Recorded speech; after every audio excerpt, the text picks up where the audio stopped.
तो नमस्कार दोस्तों, मैं नीरज स्वागत करता हूं आपका डीएनडी क्लासेस में। तो इस वीडियो में हम क्वेश्चन नंबर 21 डिस्कस करने वाले हैं, जिसके अंदर हमारे को ट्रेडिंग अकाउंट भी बनाना है, प्रॉफिट एंड लॉस अकाउंट भी बनाना है और बैलेंस शीट भी बनानी है। तो देखते हैं क्या कुछ बोल रहा है क्वेश्चन नंबर 21। यहाँ पर ये बोल रहा है कि trial balance of 76 sons on 31 March 2024 revaluate the following balances. यहाँ पर हमारे को कुछ बैलेंसेस दे रखे हैं। ये चैप्टर नंबर 18 चल रहा है, मैं आपको पहले ही बता देता हूँ, और बुक है अपनी टीएस ग्रेवाल। तो चलो अपन सबसे पहले कोडिंग कर लेते हैं, जैसा कि हम हमेशा पहले कोडिंग कर लेते हैं। हम सबसे पहले ही लिख लेते हैं कि कौन सा ट्रेडिंग में जाएगा, कौन सा पी&ल में जाएगा और कौन सा बैलेंस शीट में जाएगा। तो यहाँ पर देखो, सबसे पहला आइटम दे रखा है अपन को मशीनरी में दोस्तों। यहाँ पर ये एसेट का आइटम है। इसके बाद में जो परचेज दे रखा है ये ट्रेडिंग का आइटम है। सेल्स रिटर्न ट्रेडिंग का आइटम है। ओपनिंग स्टॉक ट्रेडिंग का आइटम है। डिस्काउंट अलाउड, चाहे डिस्काउंट अलाउड हो चाहे डिस्काउंट रिसीव्ड हो, दोनों ही पी&ल के आइटम होते हैं। इसके बाद में ये जो बैंक चार्जेस है ये भी प्रॉफिट एंड लॉस अकाउंट का आइटम है। सन्ड्रीज डेटर्स, डेटर्स में दोस्तों डेटर्स हो गया या आपका क्रेडिटर्स हो गया, ये बैलेंस शीट का आइटम है और ये असेट का आइटम है, ठीक है ना। इसके बाद में salary profit and loss account का आइटम है। वेजेस आपका ट्रेडिंग का आइटम है। फ्राइट इन ट्रेडिंग का आइटम है, बट जो फ्राइट आउट है वो प्रॉफिट एंड लॉस अकाउंट का आइटम है। इसके बाद में आगे बढ़ते हैं। यहाँ पर कुछ एक्सपेंस आ रहे हैं, ऊपर सबके डेबिट बैलेंस है। देखो डेबिट बैलेंस है ना, इसका मतलब ये सारे के सारे क्या है, एक्सपेंस है। रेंट है, प्रॉफिट एंड लॉस अकाउंट का आइटम है। इंश्योरेंस भी प्रॉफिट एंड लॉस अकाउंट का आइटम है। Advertisement profit and loss account का आइटम है। Cash at bank, cash at bank यानी आपका बैंक में पैसा पड़ा है, ये आपका हो गया मेरे दोस्तों असेट का आइटम। इसके बाद में यहाँ पर इन सबके क्रेडिट बैलेंस है। तो क्रेडिट बैलेंस वालों में लाइबिलिटी वाली चीज़ें भी आती है और इनकम वाली चीज़ें भी आती है, ठीक है ना। तो सबसे पहले जो आपको कैपिटल दे रखा है मेरे दोस्तों, ये लाइबिलिटी का आइटम है। जो आपको सेल्स दे रखी है ये ट्रेडिंग का आइटम है। इसके बाद जो परचेज रिटर्न दे रखा है ये भी ट्रेडिंग का आइटम है। डिस्काउंट रिसीव्ड आपका प्रॉफिट एंड लॉस अकाउंट का आइटम है। लोन आपका लाइबिलिटीज़ का आइटम है और क्रेडिटर भी लाइबिलिटीज़ का आइटम है। सारा आइटम ऊपर के कंप्लीट हो गए। अभी नीचे देख लेते हैं क्या बोल रहा है। स्टॉक ऑन 31 मार्च 2024, इसका मतलब ये कौन सा स्टॉक दे रखा है, क्लोजिंग स्टॉक दे रखा है। Was 3,50,000 rupees at cost and its net realisable value यानी मार्केट वैल्यू दे रखी है आपको 4 लाख रुपए की। देखो जब भी आपको स्टॉक की दो प्राइस दे रखी होती है, मतलब एक आपको मार्केट वैल्यू दे रखी हो और एक आपको दे रखी हो क्या, बुक वैल्यू, ठीक है ना। तो आपको हमेशा क्लोजिंग स्टॉक तो कहाँ पर आता है, ट्रेडिंग के अंदर आता है, ट्रेडिंग में आता है और बैलेंस शीट में आता है लाइबिलिटी साइड के अंदर। तो आपको हमेशा वो प्राइस लिखनी है जो दोनों में से क्या हो, कम हो, विच एवर इज लेस, है ना। इन दोनों में से जो भी प्राइस कम होगी, अगर मार्केट वैल्यू कम होगी तो हम यहाँ पर दोनों में क्या लिख देंगे, मार्केट वैल्यू लिख देंगे। अगर बुक वैल्यू कम होगी तो हम क्या कर देंगे, यहाँ पर इन दोनों में बुक वैल्यू लिख देंगे। अब देखो यहाँ पर भी हमारे को दो प्राइस दे रखी है। कॉस्ट तो दे रखी है 3.5 लाख रुपए की और मार्केट वैल्यू कितनी की दे रखी है, 4 लाख रुपए की दे रखी है। तो अगर दोनों की बात करें तो दोनों में कम कौन सा है, 3.5 लाख रुपए कम है। तो हम क्या लिखेंगे भैया, 3.5 लाख रुपए लिखेंगे। चलो यहाँ पर अपन प्रॉफिट फटाफट से trading and profit and loss account क्या कर देते हैं, बना देते हैं।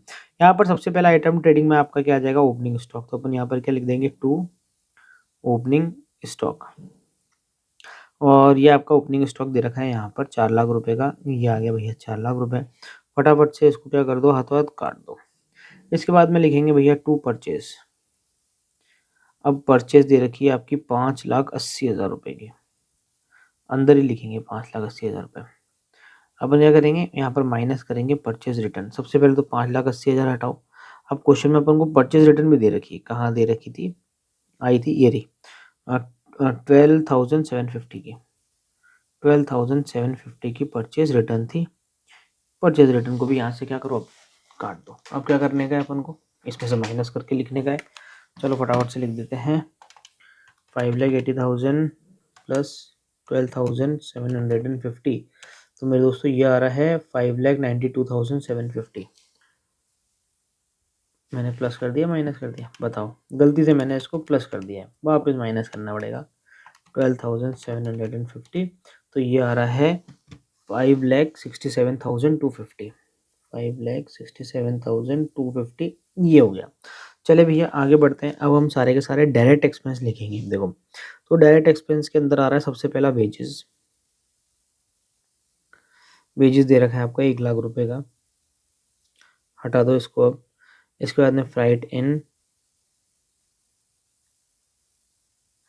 ये आपका दे रखा है 7,500 रुपये का, इसको भी हटा दो। और कहाँ कहाँ ट्रेडिंग लिखा है, परचेज रिटर्न वाला हो गया, सेल्स अभी बाद में लिखेंगे।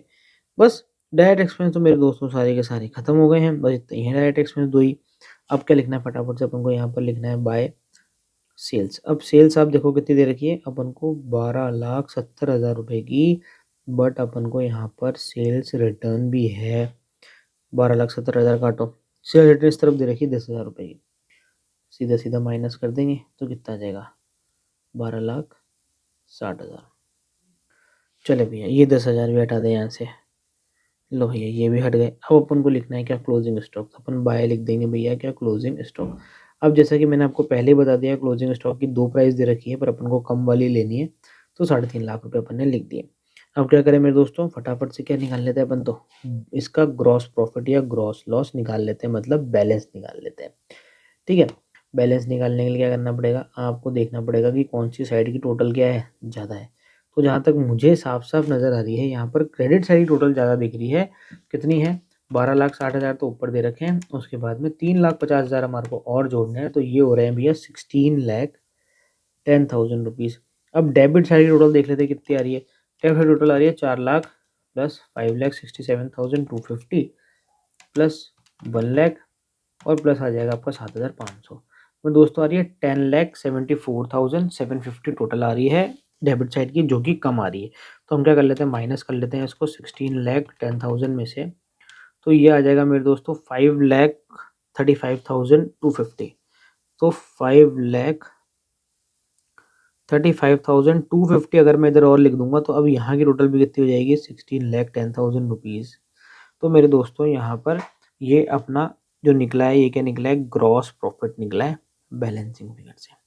ठीक है, बिल्कुल सही है, ये देखो आंसर आ गया। ठीक है मेरे दोस्तों, अब अपन क्या कर लेते हैं, फटाफट से आगे P&L अकाउंट बना लेते हैं। P&L अकाउंट इसी में कंटिन्यू हो जाएगा। अपन को ये ग्रॉस प्रॉफिट सबसे पहले कहाँ उतारना है, यहाँ पर उतारना है। ठीक है ना, तो चलो यहाँ पर अपन क्या लिखेंगे, बाय ग्रॉस प्रॉफिट, और ये आ जाएगा 5,35,250 ग्रॉस प्रॉफिट। चले अब अपन सारे के सारे इनडायरेक्ट एक्सपेंस देखो, जहाँ जहाँ भी P&L लिखा हुआ है ना, वो देखो। सबसे पहले P&L लिखा हुआ है डिस्काउंट अलाउड पे, तो डिस्काउंट अलाउड आएगा मेरे दोस्तों इधर, कलर चेंज करना पड़ेगा टू डिस्काउंट अलाउड। कितना है भैया, 3,500 रुपीज़, काट दो, हटा दो यहाँ से। इसके बाद में बैंक चार्जेस, तो आ जाएगा भैया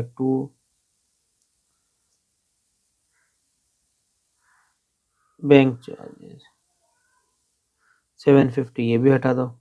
इसके बाद में सैलरी 68,000, ये भी हटाओ। इसके बाद में आ जाएगा फ्लाइट आउट,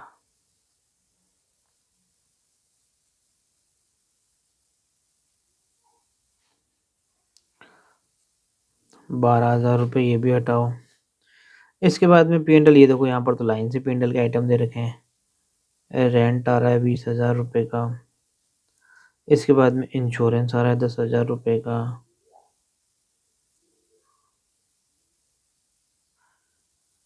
इसके बाद में आप देखो एडवर्टीजमेंट आ रहा है 10,000 रुपये का।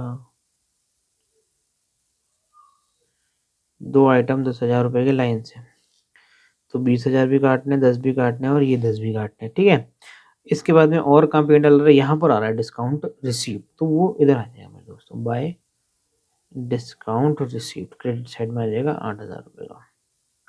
चलो मेरे को लगता है P&L के सारे आइटम कंप्लीट हो चुके हैं। अब अपन को क्या निकालना है, इसका भी बैलेंस निकालना है। और बैलेंस निकालने के लिए वही काम करना है जो अपन ने ऊपर करा अभी। सबसे पहले क्रेडिट साइड टोटल लगा लेते हैं, क्योंकि मैक्सिमम क्वेश्चंस में क्या होता है कि जो क्रेडिट साइड होती है ना, उसी की टोटल ज़्यादा आती है। ठीक है, तो अपन कर लेते हैं इसमें 8,000 रुपये और ऐड कर लेते हैं, तो आ जाएगा 5,43,250। 5,43,250 इधर भी लिख देते हैं, पर इधर की टोटल ये नहीं है, लगानी पड़ेगी। देखो 3,500 प्लस 750 प्लस 68,000 प्लस 12,000 प्लस 20,000 और प्लस दोनों 10,000 और हैं, 20,000 और जोड़ देते हैं। तो ये हो जाएगा 1,24,250 माइनस कर देते हैं 5,43,250 में से। तो ये निकल के आ रहा है आपका 4,19,000, यानी 4,19,000 का क्या हो गया आपका नेट प्रॉफिट निकल गया। तो यहाँ लिखेंगे भैया क्या, टू नेट प्रॉफिट, और आ जाएगा आगे क्या, बैलेंसिंग फिगर। ठीक है मेरे दोस्तों, तो यहाँ पर हमने क्या करा है, trading and profit and loss account यहाँ पर बना लिया है, दोनों चीज़ें निकल चुकी है अपनी। अब ये जो अपना ये जो नेट प्रॉफिट निकला है ना, ये नेट प्रॉफिट कहाँ ट्रांसफर होके जाएगा, बैलेंस शीट के अंदर। ठीक है, फटाफट से अपन क्या करते हैं, बैलेंस शीट का भी परफॉर्मा ड्रॉ कर लेते हैं, यहीं बाजू में ही, कहाँ ज़्यादा दूर जाना। ये हो जाएगा आपका बैलेंस शीट का परफॉर्मा, इधर भी लाइन कर देते हैं ताकि मिक्स ना हो। चलो ऊपर लिख देते हैं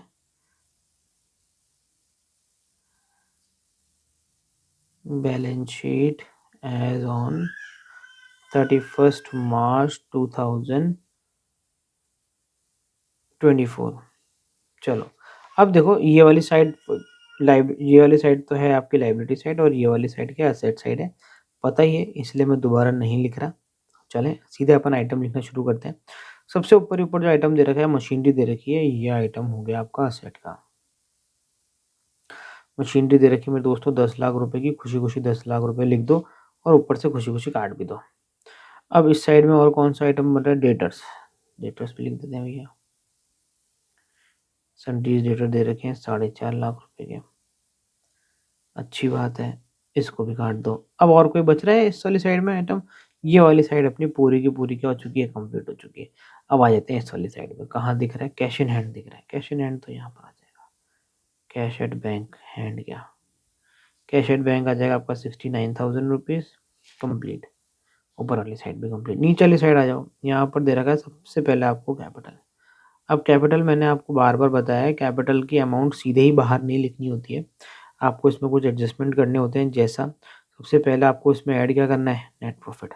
नेट प्रॉफिट जो हमने अभी अभी निकाला 4,19,000 रुपीज़ का, ये ऐड करेंगे। और अगर कोई ड्राइंग्स दे रखा होता है तो वो ड्राइंग्स हम माइनस कर देते हैं, बट इस क्वेश्चन में किस तरह का कोई ड्राइंग्स दे ही नहीं रखा है, तो हम क्या करते हैं, सिंपली इस 12 लाख रुपए में 4,19,000 रुपये को क्या कर देते हैं, ऐड कर देते हैं। तो आ जाएगा भैया 16,19,000 रुपये का क्या आपका कैपिटल।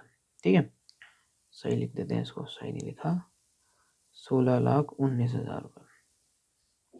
चले भैया इसको भी काट देते हैं, आगे और बढ़ते हैं। इसके बाद में आ रहा है आपका क्या, लोन। लोन है 50,000 रुपये का, तो लोन भी आ जाएगा इधर, क्या दिक्कत है, ये लो। और फिर आ गया आपका सनडीज क्रेडिटर 2 लाख रुपए का। सबसे आखिरी में आपका ये क्लोजिंग स्टॉक बच रहा है, ये असेट का आइटम ही है, स्टॉक में डाल दो, 3.5 लाख लिख दो। तो ये भी हो गया, ये वाली साइड भी पूरी की पूरी क्या हो गई मेरे दोस्तों, कंप्लीट हो चुकी है। अब तो हमें क्या लगाना है, बस टोटल लगाना है, और बस भगवान से दुआ करो कि भैया टोटल मैच कर जानी चाहिए, क्योंकि अगर तुम्हारी टोटल मैच कर जाती है तो इसका मतलब तुमने पूरा का पूरा क्वेश्चन 99% सही कर दिया। ठीक है ना।